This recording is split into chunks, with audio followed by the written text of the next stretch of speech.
The soybean processing industry is exploding, which means new opportunities for farmers domestically and in international markets. While whole soybeans have been the main export focus for farmers in the Northwest Corn Belt to China through the Pacific Northwest, the Port of Grays Harbor has specialized in soybean meal. And as Michelle Rook reports, that port will be even more important in the near future. Major infrastructure investments being made here at the Port of Grays Harbor in Aberdeen, Washington will help improve the efficiency of moving product and help expand soybean meal exports.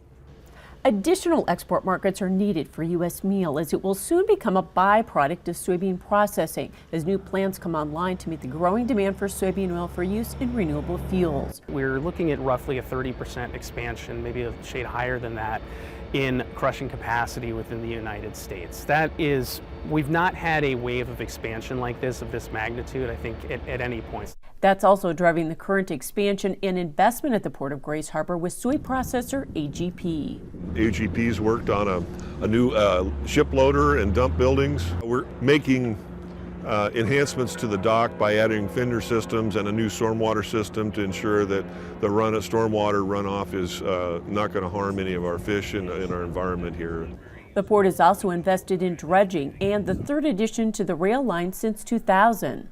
We're going to add another 50,000 feet of rail, on-dock rail, and it will probably be in the 30 to 35 million. The United Soybean Board and soybean producer groups in the Northwestern Corn Belt have also contributed to infrastructure feasibility studies to aid the project. We've helped to bring the engineering and the planning and all of that up as far as the Port of Grays rebuilding and improving their facility.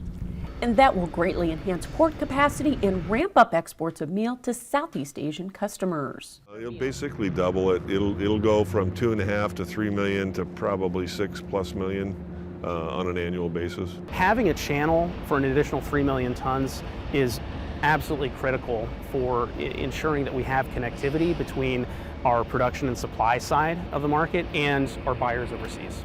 Construction is currently underway with a target for completion in early 2025, and this project will pay big dividends for farmers.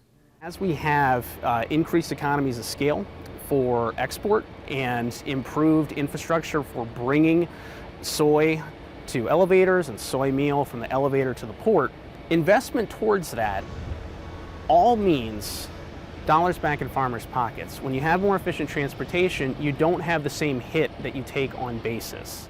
Even for me, I'm from the state of Maryland, and it's going to help my basis just as well because the market is a world market. It's not just a local market anymore. Burrier says investments in not only Grays Harbor but other infrastructure projects are critical as the U.S. grain transportation system is aging. It helps us to be more reliable on our infrastructure, moving the soybeans from the farm down to the final customer, which keeps U.S. farmers more competitive globally. I'm Michelle Rook for U.S. Farm Report. Thanks, Michelle.